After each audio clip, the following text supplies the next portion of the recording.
Hi, everybody, and welcome to a new launch of Sheikhy's football show in syndicate with EPL Index. And excited to connect with all your listeners as well, and looking forward to some banter back and forth, good or bad. We love it all. You can also find us on YouTube, Spotify, and iTunes by simply searching Sheikhy's Sports Journeys. Loads of great podcasts there with the elite of the sporting world, with a wide variety of sports as well. Please do subscribe to our free subscription model. Be much appreciated. Look forward to seeing you over there as well. So today on this show, we chat all things Scottish football, and we touch a little on the English Premier League as well. So let me introduce you to the clan. I'll start with my co-host, Mr. Ryan Flannigan from Kelsey. How you doing, son? Good evening, Sheikhy. How you doing, mate? I'm very well. Thanks for having me on board. I'm looking forward to this. It's going to be some crack, as I mentioned this prior to the show there. We've got a Scotsman, an Irishman, an Englishman recording, and we've got an Asian Glaswegian, which is a first for everyone, I am sure. So this should be a bit of a laugh. And you, my friend, you're a Hibs and a Liverpool man. We'll dig a bit further into that. I'm interested to hear what it's like to be a Hibs fan, because it must be tough at times. You know, you don't get trophies in the hand too often. So we'll chat a bit about that. No offense to any of the Hibs fans out there. And last but by no means least, the main man from the EPL Index and host of the Two Footed podcast. I welcome Dave Hendrick to the show. Hello, mate. How you doing? Very well, thank you. Very well. Dave, big Celtic and Liverpool man. You must be pretty happy south of the border, not so happy in the north. Yeah, I mean, it was all going swimmingly in the north, but this season's obviously been a train wreck.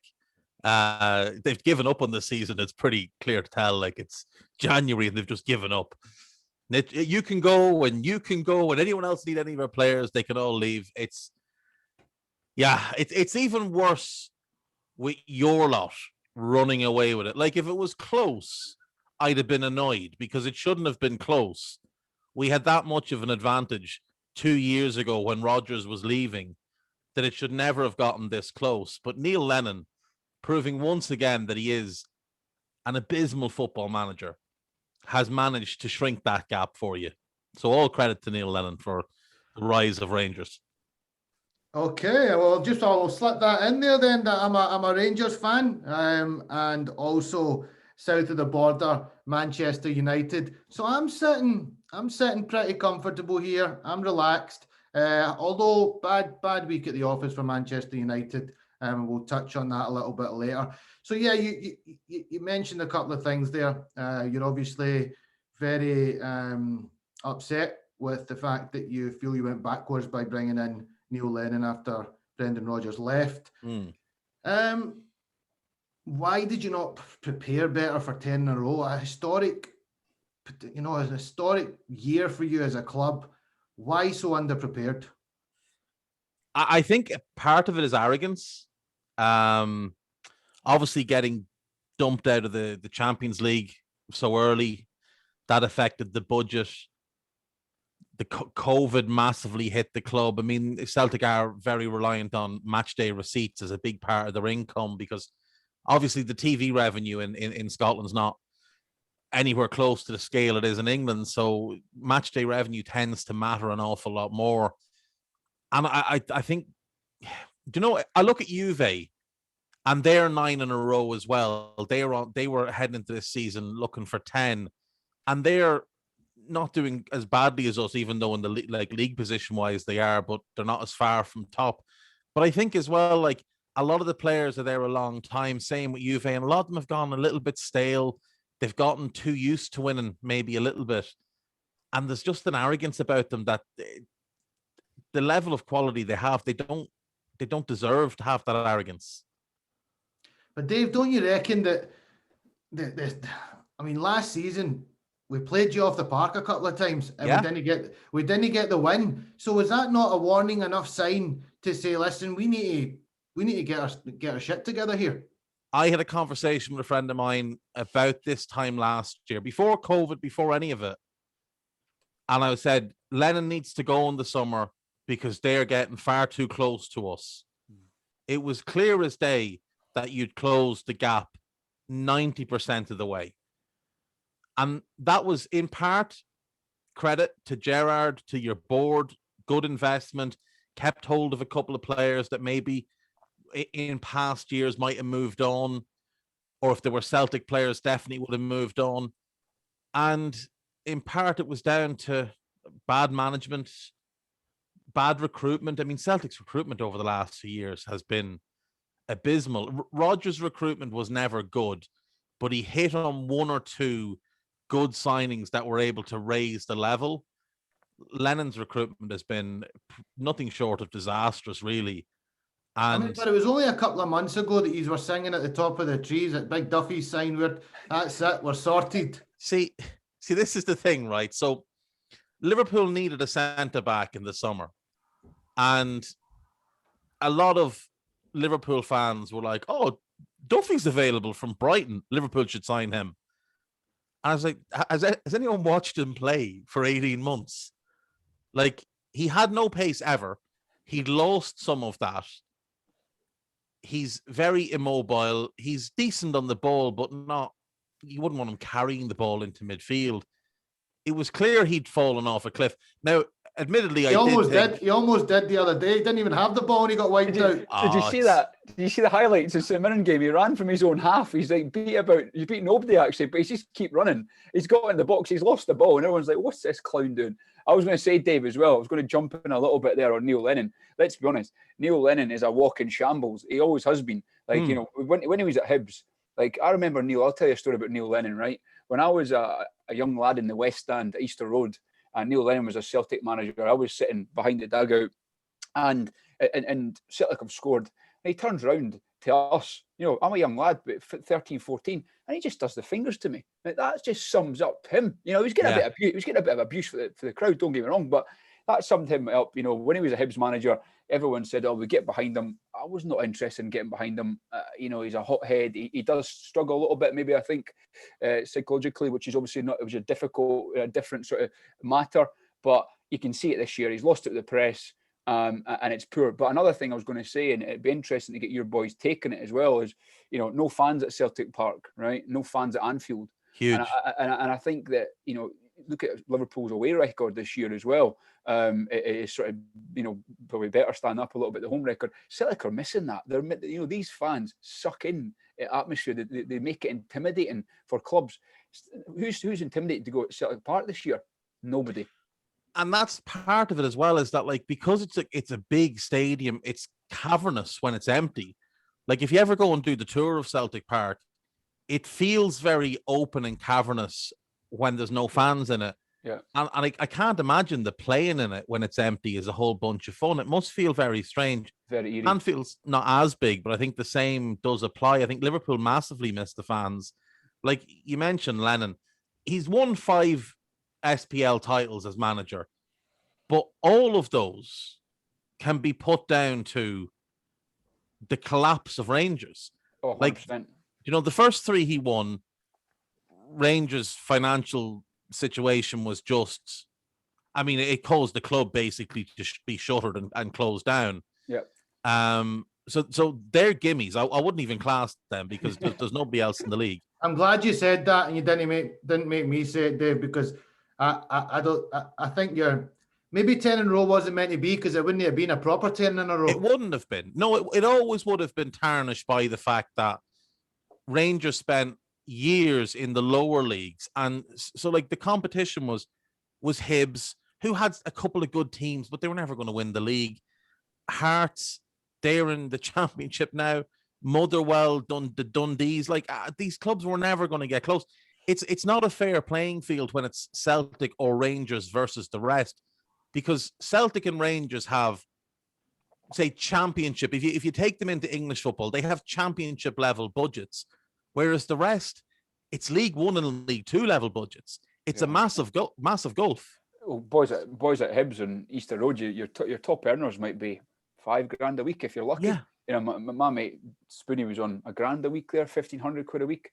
It's night and day, mate. You can't compete. And then I suppose if you talk about budgets, it's fair enough, and the loss of revenues. But I suppose, you know, going back to Rangers, and it pains me to say this, but some of the performances by Rangers this year have been right up there with, I think, within the top sort of 6 in the Premier League. Some of their European performances this year have been unbelievable. I know that's a interesting topic, but you know, their record this year under Stevie G has been, and it really does pain me to say it, because I hate the current Burns. I'm not gonna lie. Well, just on that, you know, Dave mentioned earlier on that, you know, Celtic have deteriorated. There's no doubt about it. You know, Lennon wasn't the man to bring them into this season, and you know, it's helped Rangers be, you know, in the position they are. I would add to that, and just go on top of what you're saying there, Flanners. Steven Gerrard came to the club, and I remember this pretty well. My car was off the road, so I was getting a lot of taxis at that point. It was the first season that they signed him, so I was getting in a lot of taxis, and it's obviously you get a mixed bag, mostly Celtic or Rangers fans, but every Celtic man that I got in the car with was just straight away just like disaster. Steven Gerrard, you know, what have they signed him for? What's he going to do? You know, he can't save them. And I was just sitting, always thinking to myself, you're talking about a guy who's won Champions League, you know, not even captained them in a Champions League final when they were bloody 3-0 down at half time.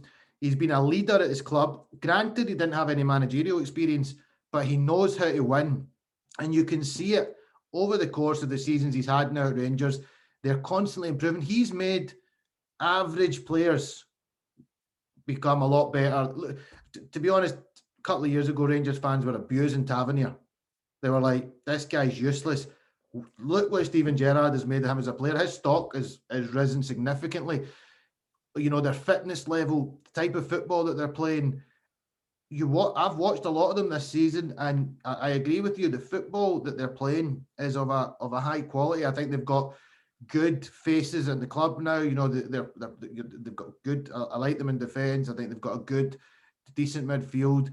I'm always concerned about Morelos up front because he's a liability and he could cost us at any point. But it's not really going to matter this season now because of the gulf of the gap.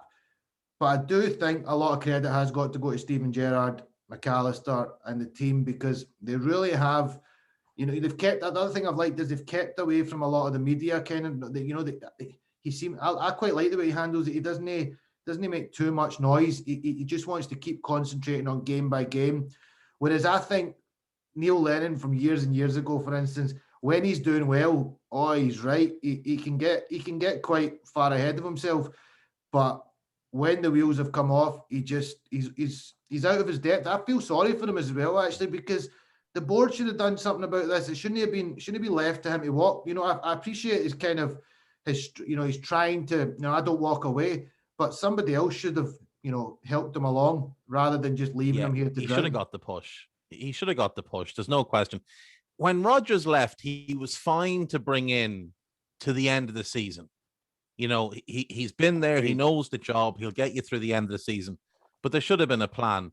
You talk about Gerrard, and I think it's fair to say that in the first season he was there, it was a little underwhelming. The style of football was atrocious. He threw players under the bus fairly regularly. He got snarky with the media. He didn't want any of the blame. He has learned massively. He has come along in leaps and bounds, as has the style of play. If you look at the average position of a Rangers player during a game and the average position of a Liverpool player during the game, they're very, very similar.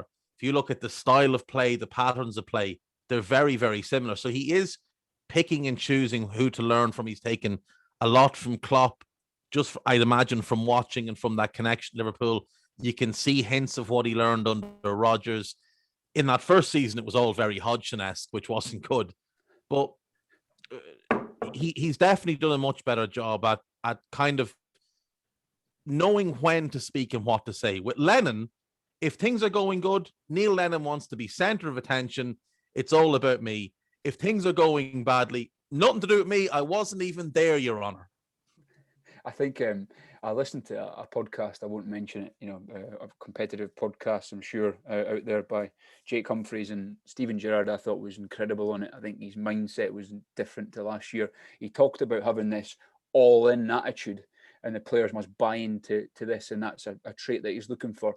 And I thought it was phenomenal. And as any sportsman, and to be able to play with someone, because you're a good player doesn't mean you're going to be a good manager. And I think he had that sort of burden, didn't he? Have it hanging over him a little bit there. And what a big move that is! I remember saying to my mates, "Do you imagine taking the Rangers job as your first proper job in football?" That is, they're the hardest fans to keep happy. If they're winning, they're happy days, Rangers fans. But if they're getting beat, geez, your head's on a spit. So, I was really impressed with him. I have to admit, I've been impressed with his media. I've been impressed with his tactics. I've been impressed with the results. And I thought that, a podcast, I listened to him, and he was really superb. Are you a secret Rangers fan now? No. I have to admit, I'm not a big fan of the old firm teams. I probably used to lean towards Celtic. I don't lean towards any, but this year, I have to admit, I'm looking forward to. You're on Stevie bandwagon, aren't you? You're loving it. Just at the moment, mate. I think they're playing good football. I don't like Neil Lennon. I think there's too much moaning going on, and I have to admit, Gerrard's got someone good going there, and it pains me to say it, but yeah, I do hope they win the league now. But if you look at Rangers fans, when Walter Smith was there and they were winning everything, if they lost the game, they get booed off the pitch. They could be 15 points clear in the league. Exactly. They lose, so it is. I thought it was a mistake to take that job. Genuinely, I thought that is too big of a job for him. That is one of outside the big six in England, it and Celtic are probably the biggest jobs in Britain. And I thought it was too big. And if you look at Lampard going to Chelsea so early in his career, even having had the year at Derby, that proved too big for him. Dave, do you reckon that no crowd at Ibrox has helped Gerrard? I think so. I think it's massively helped Celtic or helped Rangers, because remember, Rangers are the underdog team, but they're the team with a lot of expectation because it's year 3 for Stevie. They spent a lot of money in the summer. They spent a lot of time crying at the end of last season when things got ended that they were going to win the league, even though you weren't going to win the league. So they did sort of make a rod for their own back, that they were, real contenders this season. And I think the lack of fans has helped. And Rangers is going to be one of the most interesting clubs to watch next season, if and when fans are back, and see if these players, people like Tavernier, who, like you said, was getting hounded a couple of years ago, how he reacts and how the fans react to him. Yeah, no, it's all very interesting. I mean, this season, it's done. There's no coming back now. I think it's safe to say that is, this Celtic losing. How do you feel watching that the other night, getting beat by St Mirren? I turned it off. I have to admit, I've gotten about as much as I can with Lennon, but about 15 minutes into the second half, there's no fight in the team. Like there's no urgency. They're a mile behind, and yet they don't, they're playing as if they're 10 points clear still. It's almost like they don't take Rangers seriously, and whether that's Lennon's mentality, which I think is possible, or what it is, I don't know. But I turned it off. 60 minutes in, I was like, you know what? They're not going to come back. If they do, they might get one. They're not going to get two, and I can't be arsed. They've wasted enough time watching bad Celtic games this year.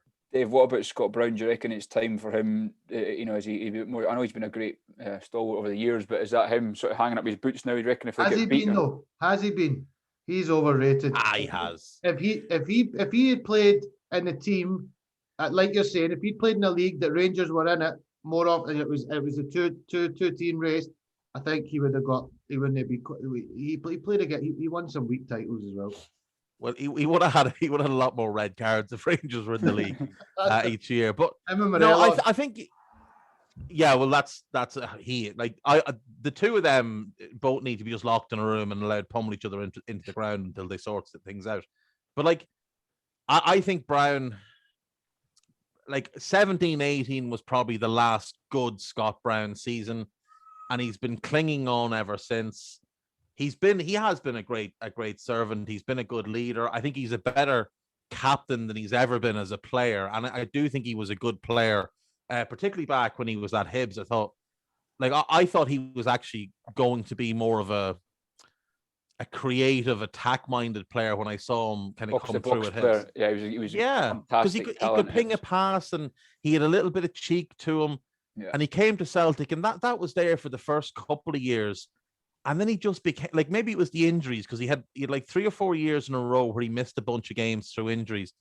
And maybe that slowed him and took a bit of the spark. But he seemed to just become far too interested in like the gnarl and the fight and the scrap. Dave, he's far better than Barry Ferguson, though, is he? Absolutely. Barry Ferguson, mediocrity. Absolute mediocrity. Barry couldn't make it down south. That is not even up for discussion, lads. Barry Ferguson, Scott Brown. Strictly footballers. If you want to talk leadership, maybe you could come into play a little bit more. But as head-to-head football playing talents, there's a big difference between those two. Yeah, Scott Brown wipes the floor with him. Barry Ferguson came down to England 3 times, flopped each time, had to go back up and finish off his career with Clyde or whoever it was. In his defence, at least he tried it, and I think for me, fair play. That's the only thing about Scott. Did you ever watch him play Lotus Mateus off the park? But like you say that, I saw Lucas Leiva play Yaya Toure off the park once. Lucas Leiva isn't qualified to make Yaya Toure a sandwich, let alone play football against him. So, like, a one-off game is nothing. I once saw Victor Wanyama in a Champions League game take Xavi and put him in one pocket, Iniesta and put him in the other pocket, and then pick Sergio Busquets up and put him over his shoulder and then dominate the rest of the game. Like, one-off games in the Champions League and European football, I don't put too much stock into them, because if we did, like, Celtic have wins over Barca, Juve, massive clubs. If you put them in the same league as them, they'd get relegated. Yeah. The victory at Parkhead when they beat Barca, it's not going to happen. It's not going to happen very often. But what a night that was. I'd say that was a great night for your lot, though. I'd say you were all dancing in the streets beforehand. Do you know what? I'm not into the bigotry or any of that kind of stuff. I admire good football, good sport. And that night, I have to say, you had to take your hat off to Celtic. There was, there's been a good few nights in recent times. Obviously, with Rangers again being out of the equation, Celtic were always going to be the team that made the Champions League up here in Scotland. You know what? It's a shame because of that, and obviously the financial problems. People forget some of the great European nights that Rangers had, like back in the 90s, like that great run of the Champions League that you had.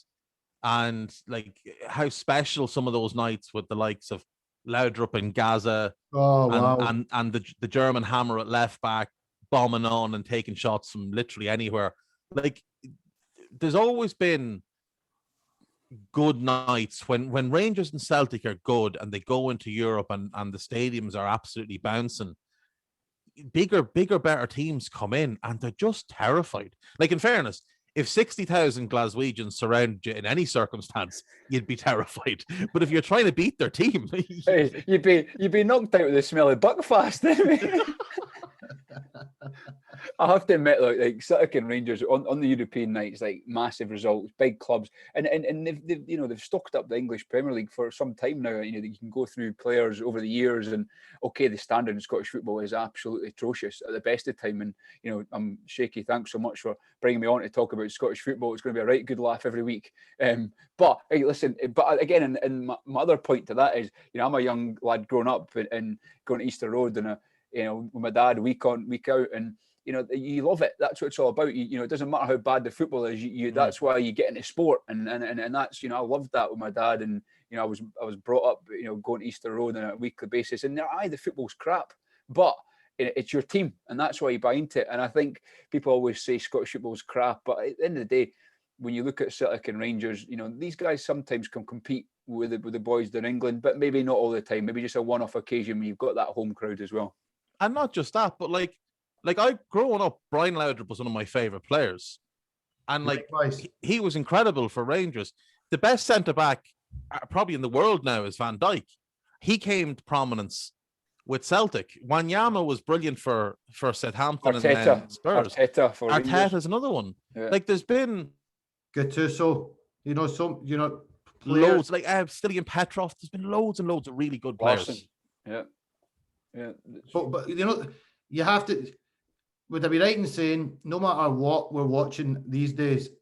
I know the old saying you don't like to say. I mean, Flannigan, we don't like to say it to the youth in our sport that it was different in my time and blah blah blah. But Dave touched on the old firm there and players of the past. I mean, Celtic, Luka Moravcik, Henrik Larsson, Pierre Van Hooijdonk. Mm-hmm. You compare that. You compare that to what we watch now. Rangers, you mentioned, good few players there. You could go on. Russell Latape, get that in there. Listen, Russell was a good player. He was class at Hibs. That's where he made his name. But do you miss those days? I certainly miss watching Old Firm and the standard back then. They were just we easily could have competed in the Premier League in those days, I think. Yeah, I think back then for sure Rangers and Celtic could have competed. Rangers probably more so, especially in that early part of the 90s. But I mean, we saw what it took for them to compete, and what would come later was financial ruin. And for Celtic, never quite got that far. But they also have Dermot Desmond, who's an Irish billionaire, propping them up and shoveling money into the coffers whenever it gets needed. So yeah, if they went into the Championship, my view on it has always been take Rangers and Celtic, put them in the Championship, and let them acclimatise to English football. And then they will eventually get into the Premier League. Might take 2 or 3 years, but they'll get there because there'll be a huge draw. They'll have more money than they do currently. And once they're in the Premier League, then all bets are off. They're going to be phenomenal. Celtic, globally, every Irish person in the world, every person who's ever claimed to have an Irish granny will buy a Celtic hat or something. Rangers probably don't have that kind of scope, but they're still massive. Like they're still a massive club. I think they need to work their way into the Premier League rather than be dumped in, because I think they'd probably get relegated first season. I think the gulf would be too much. But I also think if you took them out, while it would take a lot of eyeballs off Scottish football, it could be really good for the development of the league as a whole, not to have these two dominant teams. Like if Hibs and Hearts and Aberdeen and Motherwell and the Dundee clubs could all play on an even playing field, I do think you'd see more from Scottish football. I think you'd see more development of young Scottish players as well. But do you not think you would just lose all sponsorship interest and any investment that there is? That's the double-edged sword. Like, do you want a competitive league? Sky Sports. I can't see Sky Sports putting out Scottish football without Rangers and Celtic in it. I really can't. No. And that's the problem. What sort of fan would like to go down on a Monday night or Tuesday night to bloody watch them play Reading in the Championship? Or let's be honest, how many fans are up for that? That's why it's never really been feasible for Rangers and Celtic to join the English, because like you say, if Celtic are playing Brighton, let's say they have to play Brighton on a Monday night game, like no Rangers or no Celtic fan is going to be able to go to that game. Like you've got work, you've got the travel, the expense of it. No, in the dough. Your gyro's not getting you a Brighton on a Monday night. That's the thing. Like if you started cycling on like a Thursday or something, you've got to get a bucket for the way down. That's half the gyro for the week as well. But yeah, no, it's not feasible. I think Rangers and Celtic, for the good of Scottish football in terms of keeping it alive. But what I will say is, maybe there needs to be some sort of revenue sharing scheme set up where, like, if you look at, say, like Major League Baseball, like clubs like the Yankees and the LA Dodgers, they pay substantial amounts of money back into the main pot to help support the teams like the Tampa Bay Rays, who just don't have any money, don't make enough money to survive each year. Maybe if Celtic and Rangers if they put in a salary cap or something, a wage cap, and if you spend over it, you have to give back a certain percentage of it. I think Celtic and Rangers would happily spend over it. But then if they were fined, 1/10 or 1/5 of what they spent over it, and that went back into the pool and was then spread among the rest of the clubs. Something like that might help. But Dave, you say that, right? But year upon year, Rangers and Celtic are not interested in anyone else challenging. No. They come in, they poach Hibs players, Rangers and Celtic. They've done it for the last 15 to 20 years. If anyone gets any half-decent players to score against the clubs, they always buy them.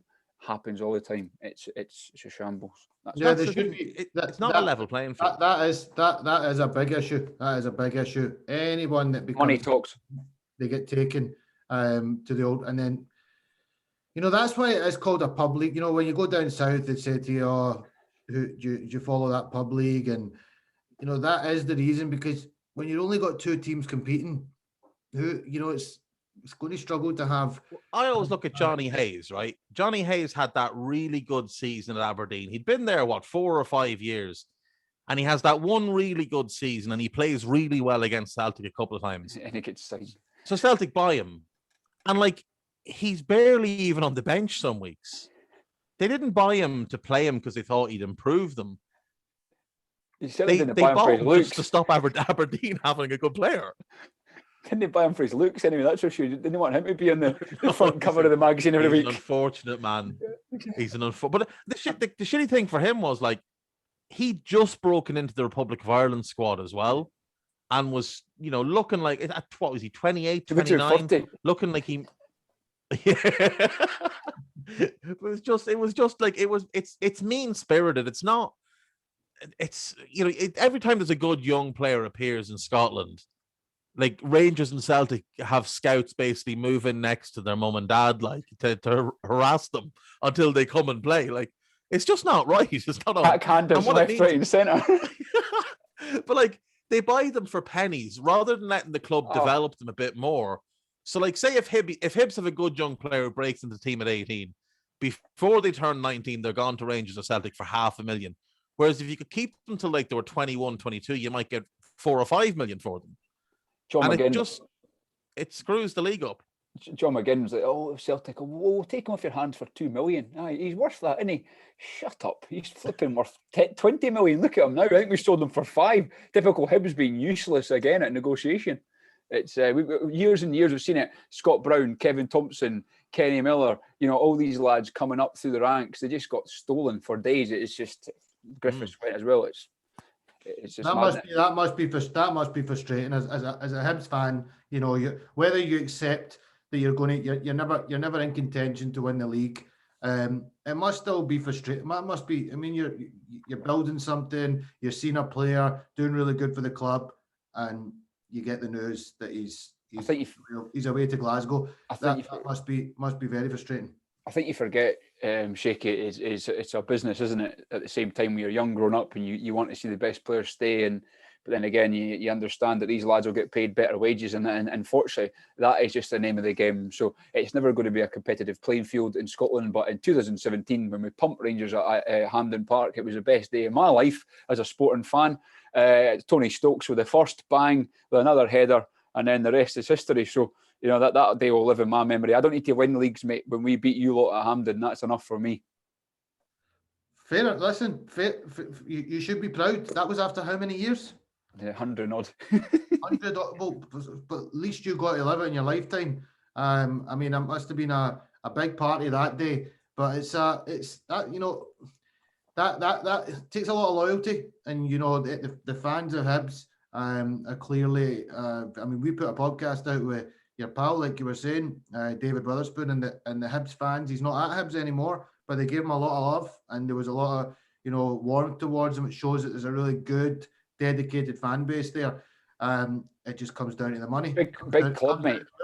Big club, mate. 100,000 fans lined the streets the day after we won that Scottish Cup. David Witherspoon was actually in the stand with me that day, and I had about 10 bottles of Corona before the game. I was away with it. But I remember when Stokesy scored the first, and the Rangers fans had all the flares off at the bottom end. They just came through the smoke, and my heart was pounding. It was some day, the next day, and the next again day. I didn't make work on the Monday, but that's what football's all about. Leith was absolutely packed with fans. It was incredible, and that's why sport brings you together, doesn't it? It's insane. But yeah, it has its up and I feel sorry for fans at the moment not being able to go and watch them. I don't know how Hibs are sitting fourth in the league, if I'm being honest. Again, this year, 2 heartaches. Beat by Hearts in the semi-final, and then beat again by St Johnstone, my pal, 3-0. Hibs they've been flattered by their league position, if I can say that. But we're keeping Kevin Nisbet at breaking news. I see that they've turned down the offer for Birmingham. So there's some live news for you as we speak. Oh, look, it's been good to chat over the old Scottish Premier League. Lots of things interesting, and we'll be touching on it again moving forward in future shows. But let's take a little wander over down the road to the south of the country in England, and let's chat about what's going on in the Premier League. It's been an interesting week. Manchester United went into the week probably feeling pretty good about things, and now I would say as a Man U fan, it's a bad week. Losing to Sheffield United, didn't see that coming, but it can it's football. It's the calm down though. It's because you celebrated winning the league when you knocked us out of the FA Cup and behaved like you were Billy Big Time again. And then Sheffield United rock up 5 points from 20 games and beat you at your own ground. You boys should have had a nosebleed. You're sitting on 41 points. Yeah. I know. Ollie's reached the relegation threshold now, so he's kept them up. So that Ollie's done his job. He can lose the rest of the way. Listen, it could still all change around. You know what it's like in football. Next week you bring something new. You're obviously sitting. Both of you are sitting quite happy and content with a good win against West Ham yesterday. I personally thought you might have banana skinned it, but your man Mo Salah delivered, and you got the win. How do you see this panning out? How are you feeling? You still think you're in contention? I think the league will be tough. City look unbelievable at the minute. Like, they're not blowing teams away, but they're dominating games in a fashion that it's very hard to see them losing many games. It's similar to watching when United were great under Ferguson. Like the great United team, not the team towards the end that won a couple of scabby league titles because nobody else was very good. The great United team. Like, they just go out, nothing had happened in the game, and all of a sudden United would be 2-0 up, and you'd be like, oh, well, that's that game over. And then Roy Keane and Paul Scholes just control the game the rest of the way. That's what City look like at the minute. Yeah, they seem a step ahead. What about the battle for second place? You'd have to make us favourites. You certainly both didn't rush at once there. Is that said with I thought I'd let the expert in who does it every week, mate, to be honest. I think City are going to be hard to beat, let's be honest. I think, what are they, 12 or 13 unbeaten now? Dave will be watching them a lot more than me. They were hammering teams, but they're getting the job done. I think Liverpool, as I mentioned earlier in the week, I think the confidence was absolutely shattered. And you can tell when a team, when there's no confidence in the team, it makes a massive difference. The boys' heads were down, but to be fair, they've come through the face of adversity, and I thought it was absolutely liquid yesterday.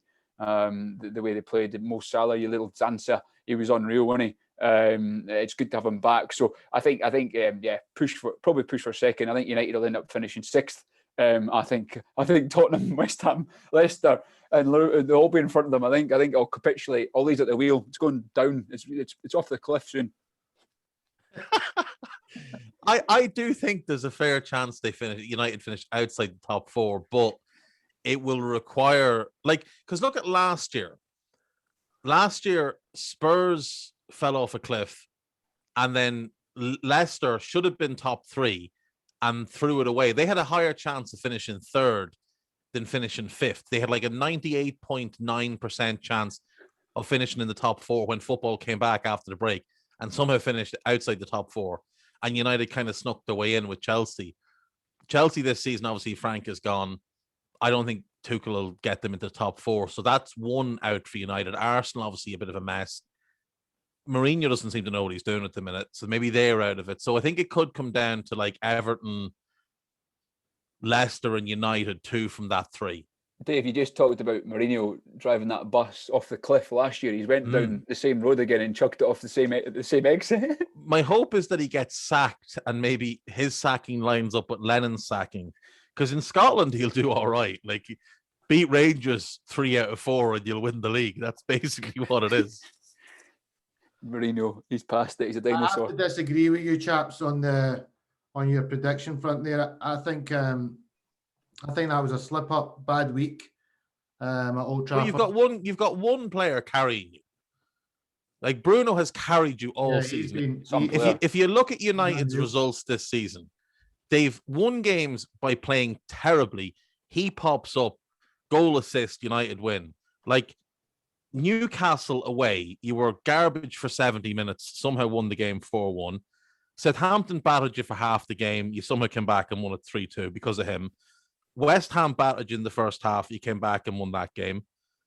Brighton absolutely played you off the pitch early in the season. They hit the post like 5 times, and you got that scabby penalty at the end after the final whistle had gone, and we won't say any more about it, and got a win there. Bruno's brilliant. And United this season with Bruno reminds me of Liverpool in 13-14 with Suarez, where when he plays well, you will win the game. When he doesn't, and Bruno looks tired now, and that's my concern, is he's looking tired. And he's been tired a little while. You look at the Burnley game and the Fulham game, when Pogba pops up and wins the games with a late goal against Burnley and an absolute worldie against Fulham. If he's not doing that and Rashford's out of form and Martial just looks completely different to last year, whether he's injured or not, I don't know. But if the other lads aren't stepping up to win you the game and he's out of form, I don't know that there's enough cohesiveness, enough coaching, enough of a tactical game plan to win games, because Ollie just looks like the type of fella who gets the boys in the dressing room and says, right, lads, go out and run around for a bit. He doesn't seem to do anything during the game, like just stands there looking completely aimless. I think Big Hasselhootie, or whatever his name is, Big Ralphie, will come in tomorrow night, isn't it? And Old Trafford, and I think they might sneak a wee result. I think United have not been beaten or Southampton. I think was it something like 7 past 9 games or something. But Southampton have been all right this year, and they could give them a game tomorrow night. No fans at Old Trafford, and as you say, Big Ollie will be directing the bus down that street and this street. But there's no substance to the moving of the bus. No.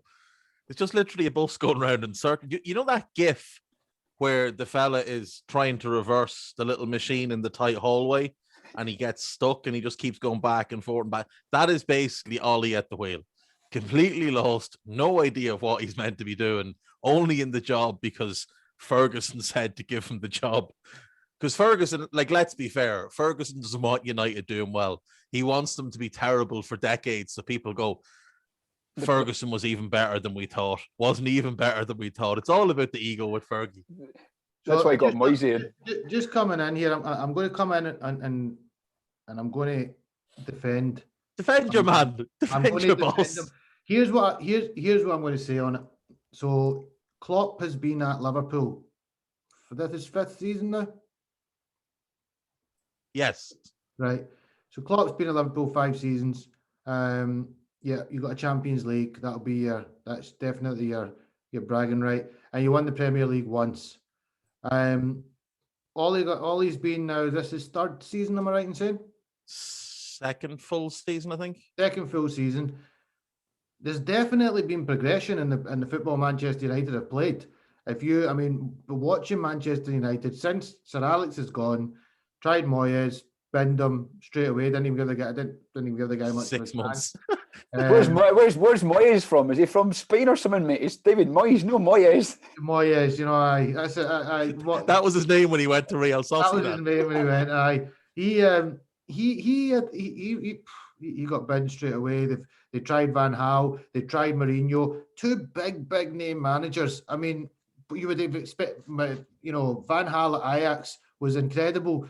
Mourinho and what he did with Chelsea, unbelievable. So, if anyone was going to deliver, you would expect one of them two to do it. And then you have Ole Gunnar Solskjaer come in, the super sub of the 90s, a guy who, as Manchester United through and through.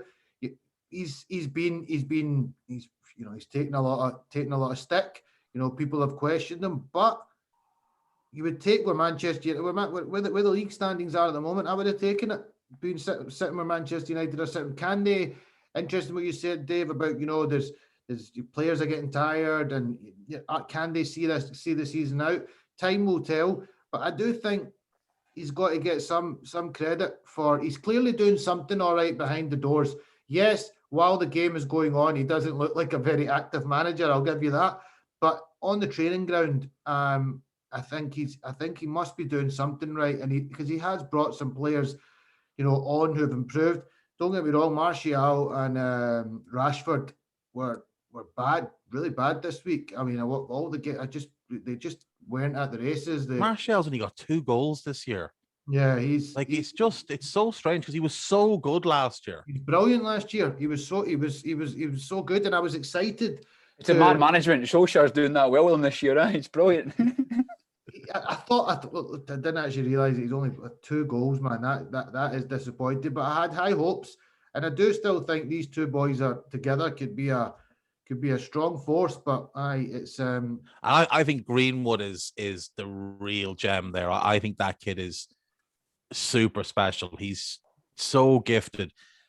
If they can find a way to play a front 2 with Martial and Rashford and Greenwood and rotate, so two of them are always on the pitch, I think there's so much to build from just with those 2. The problem is, though, like, they've spent an awful lot of money since Fergie left, and they've spent a lot of it badly. Like, we could argue over Pogba, but the fact of the matter is they spent 89 million on him, and he hasn't performed to the level he was expected to. He's had spells where he just looks like that's the best midfielder in the world.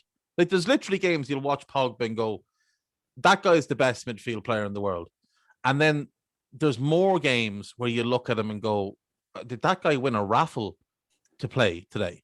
Is he someone's cousin? Were they short of numbers?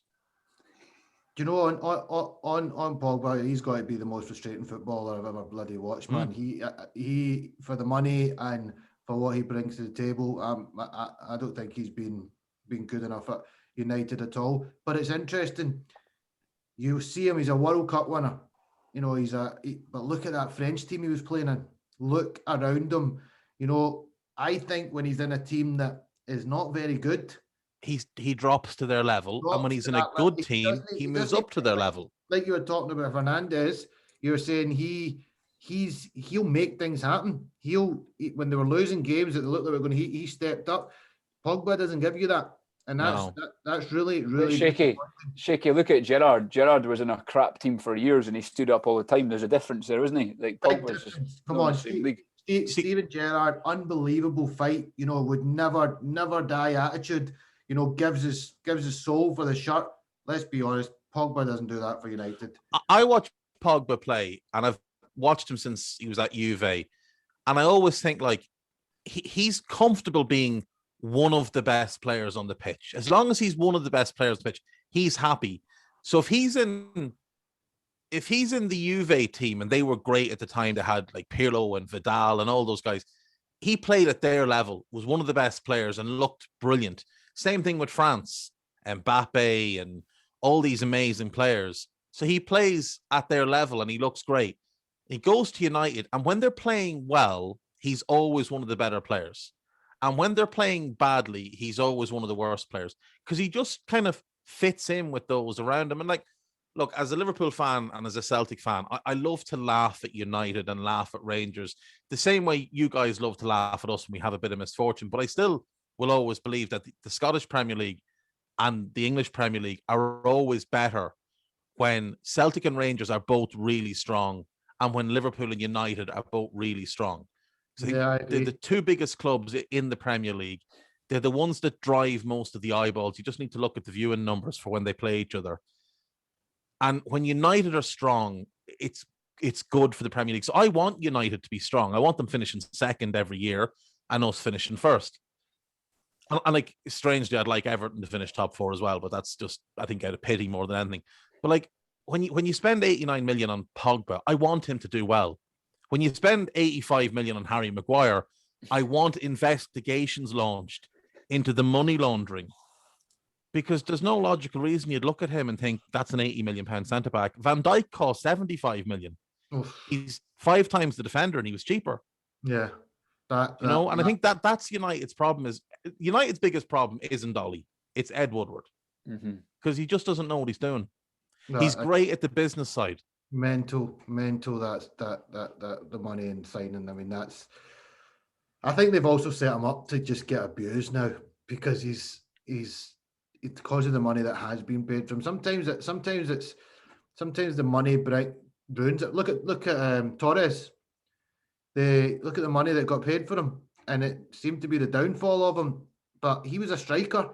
Harry Maguire, he had a decent World Cup, and his stock obviously rose up, but not enough to go to get that kind of money. And Torres is world class, mate. He was unbelievable. That's what I mean. He's a goal scorer, make a difference. Maguire, so big, but this money was just for There's something fishy going on there. Some money laundering was mentioned. Who knows what's going on there? But listen, chaps, I think that we've covered and we've had a good in-depth chat, and hopefully given the listeners an idea of what our discussions are going to be like moving forward. Hopefully the bragging rights will sit with me, and come next chat, Manchester United will have bounced back from a bad week. Rangers will still be dominating the Scottish Premier League, and the trophies will certainly be coming to Rangers, and hopefully soon to Manchester United. But listen, it's been a pleasure to chat with you guys. I think you give a great insight into Scottish football, and I think the rivalry of Liverpool and Manchester United will be good that we continue that on this podcast. As ever, please do give us a follow. Dave tell us a little bit more before we go about your Two-Footed podcast. Yeah, so it's just every day at 4 p.m. Covering the entire Premier League. It's just me for an hour. As the lads have probably realised, I talk a lot. So it's just me emptying the thoughts in my head for an hour every day, and it comes out at 4 p.m. No, well, let's please do check that out. I'll certainly be having a listen to upskill on knowledge, because you've got a wealth of knowledge, and Flanners, we can find you on Twitter as well. Your username. Don't have a clue, mate. Flanners _man or something like that. It doesn't matter, mate. I'm just here for the short run and a bit of banter. You'll find them. He'll be tagged on something if you want to check him out. But thanks very much, chaps. And I'll look forward to catching up with you soon. Cheers. Cheers, mate. Take care.